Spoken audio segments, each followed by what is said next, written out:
Hello guys and welcome to TFT Worlds Final Day, Grand Finals, game number 5. Enjoy! The low variance, high skill TFT coming in for this game 5 with so much on the line, especially for 3 players here. And curious to see how Jedusor switches from playing defense in that last game, holding the Twitch, to now playing offense. He is now in check. He has a chance to become a champion and something that EMEA has been missing since all the way back in set 3 Galaxies from Double 61. Wow, and actually, when you say that out loud, it sounds insane because EMEA has been a strong force. And, you know, I think it's actually poetic in a way that if we were to find a champion of the world coming from EMEA, it would be in Jedu, who I believe set 7 was around the time where he first broke out, but it wasn't until set 10 that he really started kicking into high gear. Similar to Bio, has qualified into 3 of the last 4 set championships, and now making a statement, has an opportunity to not only represent the new bloods of EMEA, but EMEA as a whole as a potential set champion. And the ramp up, as you said, in the official circuit, in the normal circuit, but also 4th in Macau. So actually, so much predominance, him actually popping off in every tournament he's going, and he feels like a champion. He's laughing, the energy is good, he has like aura in him. A big part of that is maybe joining Gentlemates just a month ago, joining an insane prep group with Lekoko, with experience with Tartman. Having those players in your corner really make sure you have the best meta read. I mean, that was why we kind of started to see high rollers actually go outside of their normal sphere of influence, actually pick up some of the other EMEA players that might actually be able to put some threat towards the Gentlemates, and doesn't seem to be stopping them quite yet. Ooh. Okay, so Pimi gets a couple options, components that look pretty good for if you do want to play around those quick strikers. Don't know exactly what you're holding, but you can also have the option of the artifact. And so if you want to be able to pop something on 2-1 with 5 component openers, that means that you could potentially have an artifact plus 2 additional items, making a very strong 3-item carry right off the bat. Curious to see if anyone finds what doesn't kill you. We talked about this augment at the top of the show, one of the augments that could really lead into a very strong stage 4 and 5. Or trait tracker. 3-2 is definitely a point to look at if we see players find that option. Decides to go for the multi-striker, normally not a win outcome unless you get the Akali 3 and the Twisted Fate 3, so pretty difficult, and Disho. Disho taking tower defense, opting into trying to find something that allows him to cap very high. Now, I will say, Firelight's a weird one. Traditionally, you're going to be playing around the Zeri, right, and slamming the Rage Blade. This is most likely what it's going to be. I will say... Could be Scrap also. Could be Scrap as well, that's true, and the Rage Blade could just end up being a tempo thing that you play on Gangplank. There's a handful of ways. That's a good call out. But I will say, if we are going Zeri, playing 4 Firelight is, you know, one of the higher caps of that line. I think this was just a risky play where Dishope analyzes that, hey, if I hit the right +1 here, it's very good value for a gold augment. It gives me a clear line that maybe will not be contested in terms of going for a vertical trait, that you don't have to hit a 2-star or a 3-star reroll unit. You don't have to hit a 3-star 4 cost. You can just find, I don't know, 10 Rebel and win the game that way. Somebody else might have had a very similar idea, as Jedusor also takes tower defense and instead finds the Sentinel, a way more flexible of a +1 emblem. They stand an angle here, I would say it's tower defense with a Sentinel pickup there. Wow. Making sure he has the survivability. He didn't take the Tristana. This is the reason. No scout, no pivot from Bio, already with the Tristana. That's the reason we didn't saw Jedusor. He needed the win. So this is the one who will pop off with the Tristana. With my bruisers! Necra has been trying to sell the Bruiser Tristana line. I literally got a first with this yesterday. I thought your name was Necra. Turns out it is Tekra, and she is bringing the dark tech on day 3. Listen, if you know that the Sentinels are contested, I think bruisers have proven themselves in other lines, and I don't think that it's too much of a stretch to say that bruisers could take that place. I mean, Jedusor has the Sentinel emblem, so... Okay, We'll see, we'll see. Well, I guess we'll revisit that in a second. Time will and tell. no scout, no pivot, I think still works out well here. But Li Luo does have a Tristana also angling towards Artillerist in general, because you do have that Urgot on the board as well. But look at Sentinels for him. And Lilo only needs a 6th place to get into check, which means that he can play just a tempo Tristana game, doesn't need to go for the 3-star even, and can throw a wrench in the plan of Bio, who's also trying to get into check this game. So interesting mind games already being developed here in stage 2. Someone else that has a potential of getting into check for this game is Dasik, who took Scoreboard Scrapper. And so how do you like that for your chances of being able to get the top 4 you need? It is also scaling augment. It is going to give him a chance to really come into the game, lose streak early, get a lot of extra stacks, come into the game with the extra HP much later in stage 4 and 5. But basically, we've seen him have a lot of comfort in terms of big level 8 roll down and then coming in clutch and trying to win the game off of that. Anything juicy on Carousel? No spatulas or pans. Twisted Fate here, also for the Quick Striker line. AP. Always take a look at the 3 costs, like Kupe's calling out the TF being there. There's also Gangplank, so if Dishchoke does opt to play into Scrap or something instead, we might see an early GP picked up for this Rage Blade. Great pickup for SaoPME, playing into the Quick Strikers, has a JG already slammed on the Akali, gets an early TF to slot into that board as well. So really good initial setup. We've seen a lot of CN players go into this Quick Striker line. Mixed results, I would say, in stage 3, especially without the +1 econ augment. In this case, the +1 Quick Striker, I think is not as valuable because you want to play usually all 4 Quick Strikers anyway. I think it's just much better to go into an econ augment like Chop Glitch, like Too Much Value even in some cases. Yeah, it does allow you to drop the Nocturne. The problem is that I actually find the Nocturne to be quite valuable on stage 3 because even without items, just having a big kind of beefy Quick Striker get all the base stats it's really good at breaking down those stage 3 front lines. And Lucas potentially has a win-out setup. Dominators pumping up, scaling into the late game. This is something we've seen from a ton of players in this tournament. And if you're able to make it to stage 4, have a nice roll down where you hit a Silco 2, you hit your front line, you buy enough time for the Dominator stack to come through, you only get stronger and stronger, very similar to Strana. Yep. Getting that level 9 then, going for the Mordekaiser, a lot of win-out possibilities. So maintaining that tempo will be the most important. Already with the 6, have a pair, trying to go for the 2-star, and that should be enough. Delayed win streak for him, trying to maintain now and go to 4 win streak into Crux. Ironbog, the sole win streaker right now. Ironbog's been having a really rough day. I want to say, Clement said at the top of the show that Ironbog is a resilient player, and we haven't really seen that resilience coming through. He's had some rough placements, but there's a world, despite being at the bottom of the standings, that you go on the miracle run. You go 1-1-1, find yourself into check, and then find the win. Ironbog still has the tournament in his hands. I do think that for Ironbog, though, just knowing that a lot of his play style surrounds going for like 4 costs, maybe like high-level compositions, there have been quite a few games today that have revolved around reroll that hasn't necessarily put him into the best spots of being able to capitalize on that type of play style. Dishchoke maybe considering taking a page out of Lucas's book, trying to play into the Zeri reroll potentially. We'll see that that'll be the case. He has already slammed the Rage Blade here. It can still be Twitch, which we just saw from Dish last game.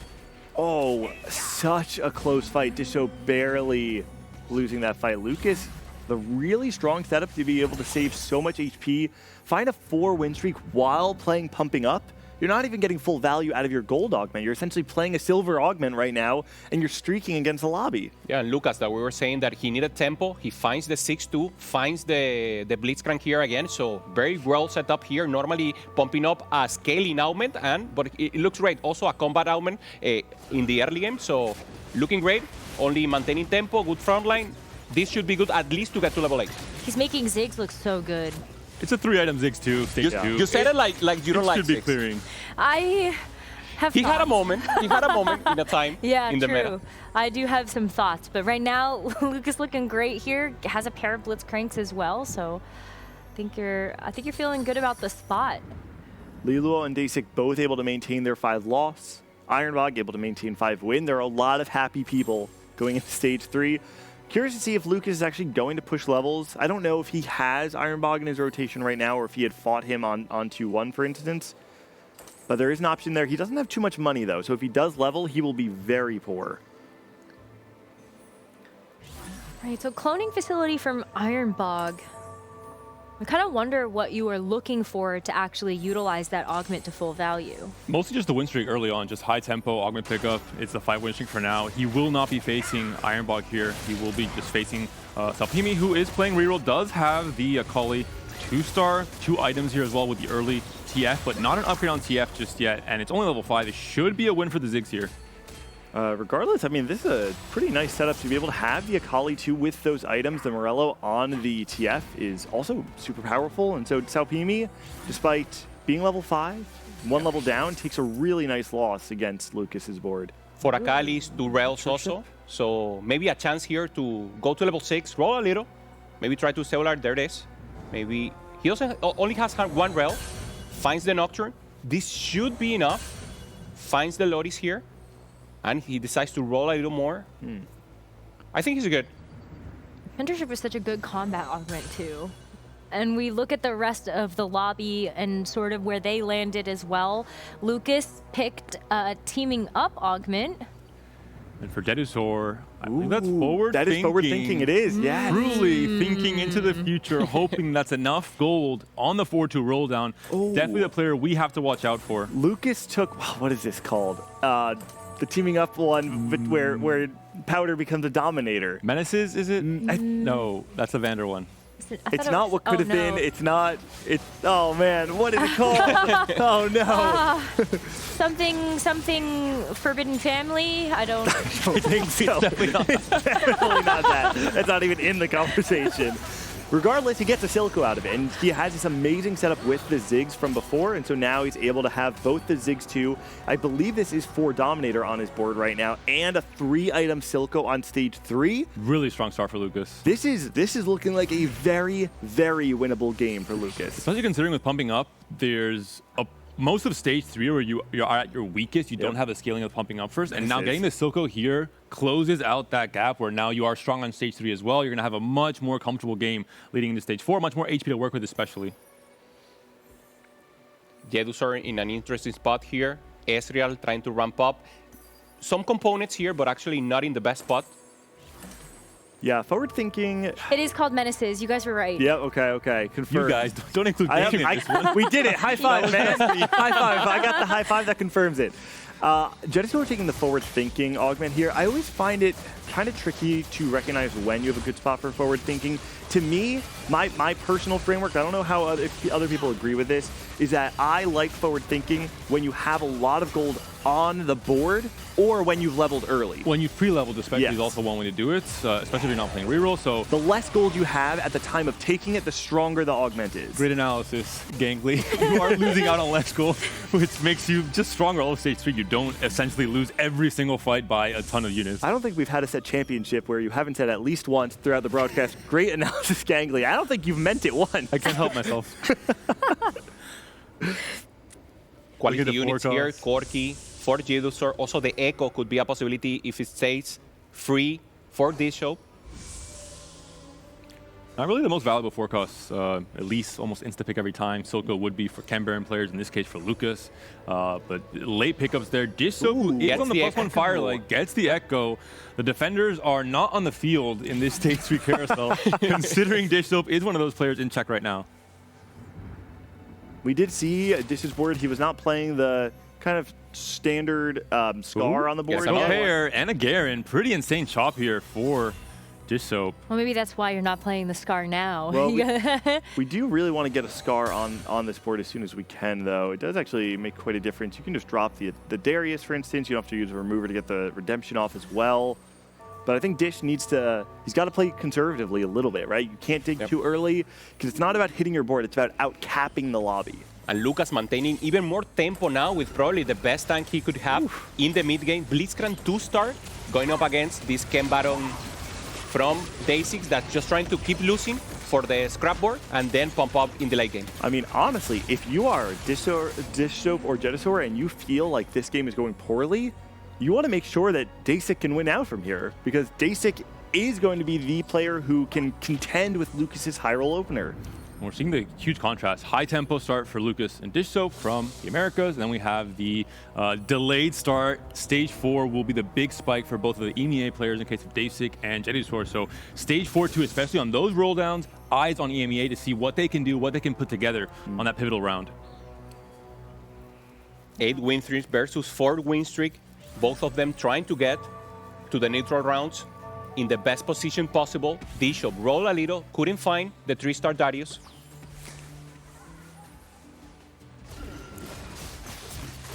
Not facing each other, though. No, on the other side of Dish Soap, it's playing against that Tristan. I believe that's Fishbone's ID on it as well, so has a way to access the backline. We can see some attacks already going through. No ults on the Zeri, though, so Zeri relatively safe. It's more just a question of which front line's going to hold up, and Dish Soap's looking okay. on the flip side. Also Tristana on the side of Bio, I believe, who may just be using Tristana as a tempo option. No, he's playing no kind of pivot. He has to be playing Tristana Lilo is reroll. also playing Tristana. But for Lilo, it should be a tempo option. We've seen this a lot from CN players where they play the rerolls in stage 2 and 3, make it a little bit harder for the actual reroll player to hit, and then pivot off in stage 4. Yeah. Bio cannot. He has nocturnal pivot, so that's the chance here. Sao Pimin, trying to, once again, he would make probably a huge roll down here on 4-1, trying to stabilize. Far away from the Akali, we're saying he hit 4 Akali in the area, but not many from now on, not even one more. Yeah, actually, I'm curious to see if he does choose to roll down here, because 4 Akali, 4 Nocturne, I don't know the actual stats on it, but in my mind, it feels pretty low chance to actually be able to 3-star those on a single roll down. I wonder if he actually has to sack. Oh, he does find one of each, though, right off the bat.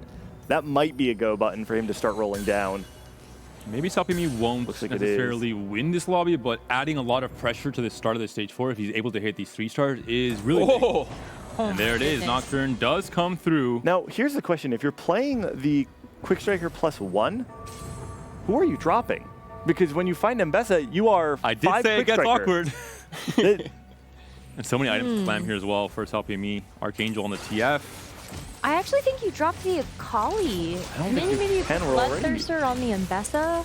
We're six Akalis in at this point. It feels too middle. Does it actually matter? I mean, you could play 5. Broken. Yeah, just play 5. I know Holly's it doesn't. Still up. The last heal comes through. Does not come through in the end. TF cannot close out. Lucas continues the win streak, as does Disho. Wow. Both America's players who have been dominating.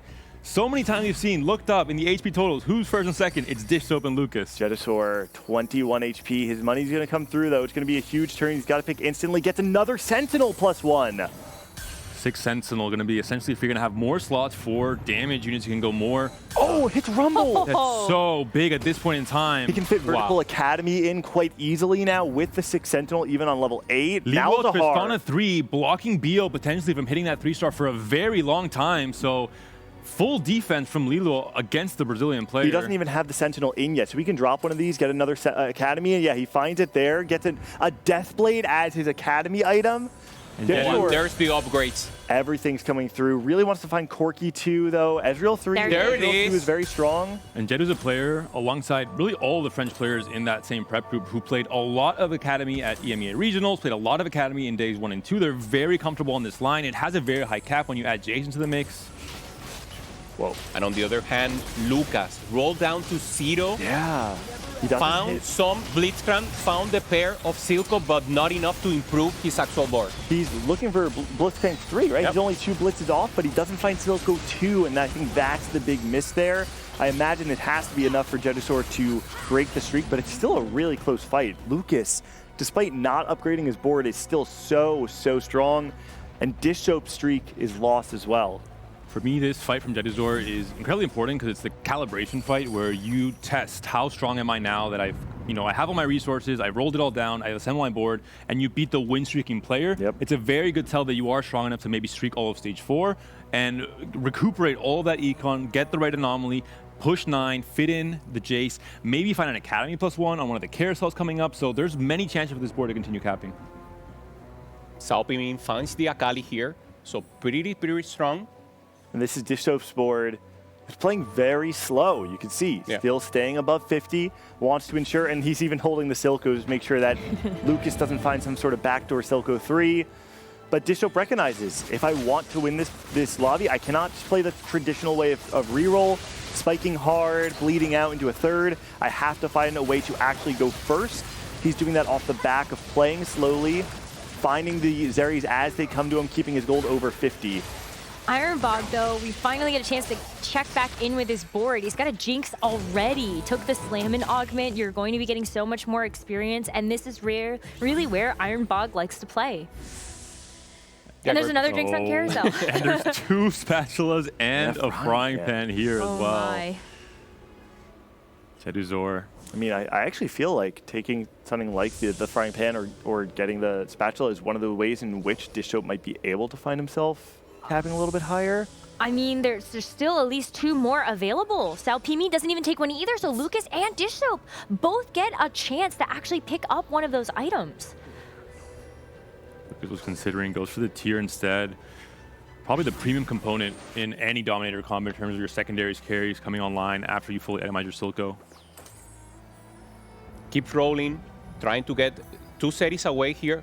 Finds one more, so only one missing here for Bishop. Important to get now the tempo up before the anomaly. He still wants to just relax, take it slow. I do wonder how much of this is also coming off the back of the fact that he doesn't have the Gunblade, and so he doesn't have a way of consistently healing both the Zeri and his front line. That is typically one of the win conditions, because in the late game, your Zeri is going to be subject to so much splash damage. You think Elise or LeBlanc or Mordekaiser or Victor or Mel, you need some sort of sustain on that Zeri. And we're seeing one of the new techs that was developed with a recent patch. Not many changes, but Elise backline with a Rebel emblem is a really good way to stabilize your stage 4 to make sure that you can make it to that Jinx 2.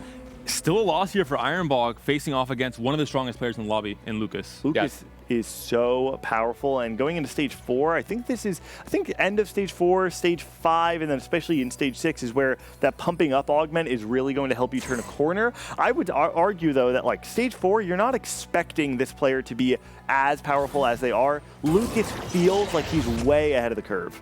Trying to recover the economy here, 30 for Lucas. And finally, anomaly selection here. Jedusor took a loss. He's on 1 life.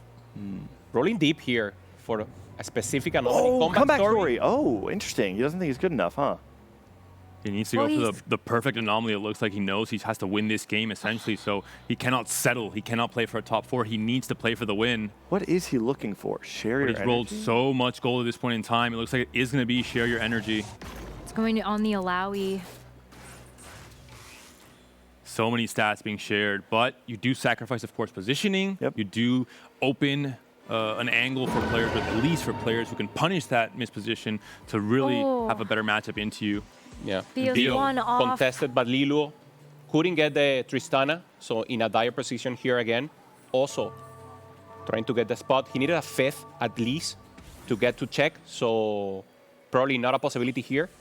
Going up against his teammate from Brazil, Lucas, and Lucas clear favorite here to take the win and take out Bio. It's happened 2 times already that Lucas has eliminated Bio in this stage 5, has ended the chance, the potential for Bio to come back into this. And as we're seeing here, I think Lucas just might be a little bit too strong. Blazing Soul and pumping up 2 fantastic augments for this Dominator comp. It's a big loss, not quite big enough just yet though. We talked at the beginning of the weekend how one of the things that makes Bio special is that he's willing to play underdeveloped lines. He's willing to cook and try and find unique win conditions in the game. And he is doing it now, but sometimes the effect of that is that if you take a bottom 2, and it's not quite panning out for Bio, but I'm glad that he's at least sticking to his game plan. I mean, I also think that we had originally looked at Lilo's Tristana spot, maybe looked at it as a tempo option, and then Lilo rolled down and hit the Tristana 3 and stayed in it, so. Bio even said it in the interview. You ask him, and he said, I'm committing too early. He decides to commit early once again, and it doesn't work. I don't blame him, though. He doesn't have a target on his back. He's at 16 points. He shouldn't be the one being targeted heavily, and despite that, Lilo, if he's able to reach his own check while also stopping someone else from doing so, makes total sense in terms of this competition. Ooh, Lilo playing a pretty interesting variation of this, playing around both the Vander and the Vlad as well. This is a line that's highly unconventional. One of the things that's so powerful about the way he's playing this line right now, though, is the 4 emissary on his board. This is, when you're playing Tristana, the highest way to cap out is with those 4 emissaries. It can be pretty hard to actually fit it all onto your board, but level 7 now and hitting everything, this is where the power really starts to kick in. I like how we look at the Tristana boards and we're like, huh, Watchers on one and Bruisers on the other. Where are the Sentinels? Oh, we got the Firelight Garen in from Dishsoap's board. This is, you know, when you think about the Firelight synergy, you have to remember it is a defensive synergy. Being able to have both the Garen and the Scar on your board is such a powerful way to keep your units alive. And Jedazor's life is on the line. He has to win here. He has to win every fight going forward if he wants to stay alive in check, trying to fight for the checkmate. That's going to be the case here. EMEA, in the case of Jedazor, continues on, but Bio looks like that might be a loss. Yeah, I think that might just be an elimination there. He's already at that 1 life, but there are a couple of players that aren't too far behind. Dasik is also has 2 losses in a row and is sitting at that single-digit HP. Dasik was playing Chembaron. I don't know exactly where he ended up cashing out or whether or not he has the comeback potential. He was on the Morgana reroll, I believe. Not sure Right. how deep into Chem Baron he was. It wasn't the full Heimer Chem Baron, I believe. I think it was just the reroll variant. I mean, at this point, it feels like Lucas might just be running away with it. Yeah, he's the favorite. Remember, he has the crown, he has the check possibility here, and with a win streak, with a well-performed and assembled board, trying to go to level 9 and trying to stay back with the Mordekaiser has a clear way and path to win it all. I think maybe Ironbog, if he's able to get enough of these upgrades, might be able to contest with that board that Lucas has put together, but he's far off. He only has that one copy of Alawi in the front. This front line is crumbling before our eyes, and you're still looking at trying to get a couple of these other upgrades. The Elite Spiders. Oh, the The spiders Corki are clutches great. it up just barely. And a huge win for Deadisor yet again. And Dasik will fall to Dish Soap on the right-hand side. Cao Pi Mi will take another hit from Jetasaur, as we're seeing.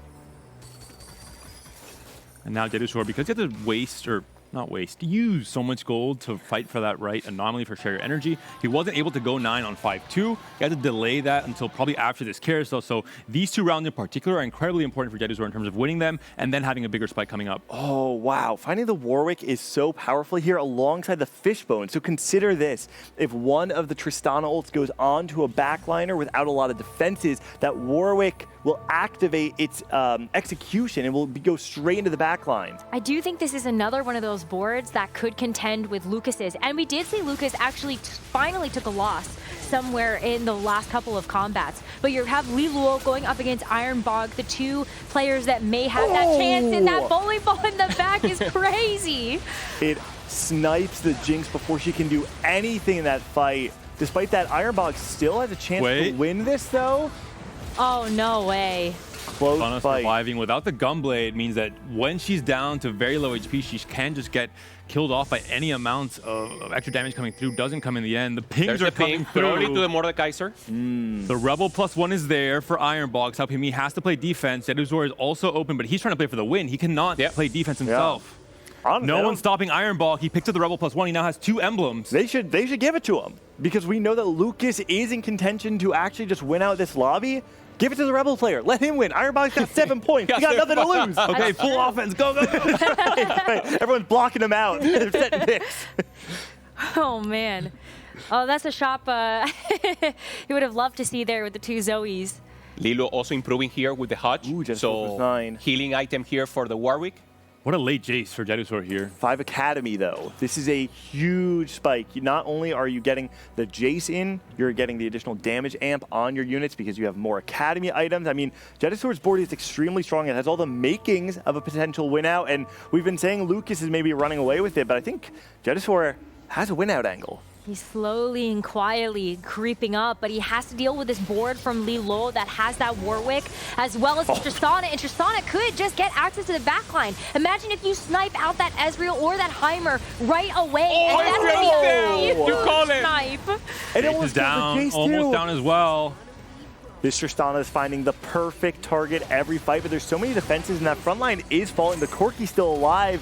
Despite all of that, Lilo's not able to take out Jetasaur. Lucas also takes a loss. A 3-loss streak now for Lucas, who is scaling into late game with pumping up, but maybe now the bigger spike from other players, especially with Ironbog. I'm curious to see what he's able to do. He has to fit in a ton of units to go with 10 Rebels. Disho picked up the experiment emblem from the carousel. I don't know if he had the Warwick already, but now he's able to play Firelight Warwick. Keep in mind, this Warwick unit, he does have some offensive capabilities, but one of the things that's so powerful about him is the just raw HP and defenses that he gives to your team. He's so good at staying alive, and the additional defense of having the Firelight online means that he might just live forever. But 2 Rebel emblems here, as Ironbog needs to start preserving that money in order to actually get to a potential level 10. As you see, the Jinx is still only 1 star. She has a really good cast target into the back, but Jedusaur's board. Look at the Alawi actually walking into the back line. But the Jinx is still alive. Now she is dead, though, and Jedusaur with another big win. Maybe a Fawn Carousel in stage 6? Guys, listen, we are in a position where there are 5 players left. 3 of them are in check. Lucas, Dishop, Jetasaur all of the potential. Lucas, a player who has been to the set championship 3 previous times, has never been given his flowers or the respect that he's deserved. Disho, 4 consecutive set championships, has already made history in doing so and can make history again by tying title. And Jetasaur, the hot rising star from EMEA since set 10, on the verge of EMEA's first set championship in so long. Jetasaur looking now for the Rumble 2, getting some additional upgrades here. Already have the flamethrower, and there it is. Oh man. Huge upgrade, and has 2 item slots still available. So both this Anvil and the next Carousel give him massive spikes for what could be a Jace 2 in the future and that Rumble 2 now. Oh, triple item now for the Warwick. Full defensive capability, survivability to actually enjoy that execution a lot more. And there will be a lot of fight RNG with this Tristana, with the fixed zones. Things can radically change depending on what targets are hit, where Warwick jumps as well. Well, it's going to be Lucas going up against Jetasaur, so maybe where we get a chance to see another litmus test for this Lucas board. The pumping up is starting to stack. We do see this Mordekaiser in the front starting to wail away at these big champions, but Jetasaur's board is going at it. I mean, it looks like the front line is going to crumble, though, for Lucas. It's only a matter of time. Yeah, everything is still alive. That is a huge hit, and you can see Jetasaur's face. He knows he might actually be able to do it this game. He's the strongest right now, so he knows Disho losing here so important. Oh man! And the Jace was such a big upgrade, both for the 5 Academy, for the extra Hex Crystal as well. I know it was a clone, but Ironbog actually did win against Jetasaur's Ghost. Okay. So I kind of wonder what would happen if Jetasaur and Ironbog truly faced each other. Look at the HP totals. 10, so 10, close 11, together. 12, 13. Everybody is on 1 life right now. The suspense. We're watching, we see it in the faces here. Jetasaur knows he's strong, wanting to avoid, as Nekra, you were saying, avoiding Ironbog, most important for him. Leaving Destiny now outside his hands. Oh, it's Dish Soap, though. Dish Soap against Jetasaur. They are both on that check, and they could just knock each other out here. Only one can survive this fight. Eyes on the Warwick, still alive, has 2 ways to survive with the Firelight Emblem and the Edge of Night. Look at the Warwick in the back now line. wrapping into the back line, moves off of it, but so much of the front line is melting for Jetasaur. Oh, that might be it. The back line is done. It's only down to the Alawi. The Zeri is going to be able to clutch it up here. Jetasaur's down. EMEA's hopes are gone for Game 5. And only Americas can take the crown now. Ironbog falls. Lucas survives. Lilo up against Jetasaur's Ghost still. And it's down to just 3. 2 of the 3 remaining in check can win. Depending on how this goes, this might actually be the last fight if somebody loses to somebody's Ghost. Does Lilo have what it takes to save the lobby, to play the defense that was promised, to force a Game 6, to stop Americas from winning yet another TAC crown? We don't have a Gunblade on this series, so splash damage can be detrimental. We can see Dish Soap up against the Ghost. It's going to be the right-hand side. We're going to see Lilo up against Lucas. See who is winning against the 2 real boards. Oh, the Tristana. She's just doing massive amounts of damage with those cannonballs, but isn't actually targeting down that Silco that's in the back. She's stuck on that target in the front line, but now those balls are starting to bounce around. Lucas is going to take a hit here. Lucas will fall, and Dish Soap wins the clone fight on the left-hand side. It means it's going to be Lilo and Dish Soap 1v1, 1 fighting to end the tournament and 1 fighting to keep it alive. 2 set champion winners here, Lilo versus Dish Soap. Lilo with the possibility of elongating this championship into another game, and Disho with a win can be crowned for a second time a Tactician Crown champion. And we thought Disho would not have a way to cap this board high enough, but with Experiment +1, with 2 Firelight Emblems on a Warwick of all things. 3rd item on the Warwick now picks up a Bloodthirster. On the left-hand side, how are we spiking our board, making some small changes? We had a quirky one. I said small changes. But can that Tristana actually get the executes, the targeting, right? Edge of Night onto the Zeri to make sure she's able to survive just a little bit longer. No Gunblade, but Edge of Night might just do the job. And Besa with the Giant Slayer, so important to break through the front line here of this show.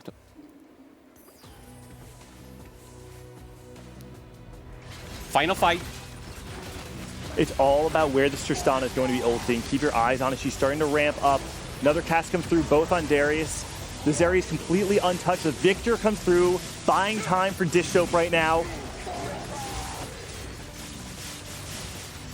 And the front line is holding up. Warwick is down. Tristana's down as well on the side of Lilo. Dish Soap takes the match and wins the Set 13 championship. Playing around the Zarya line that we have not seen. Find first places all weekend long. Lucas does it at the beginning.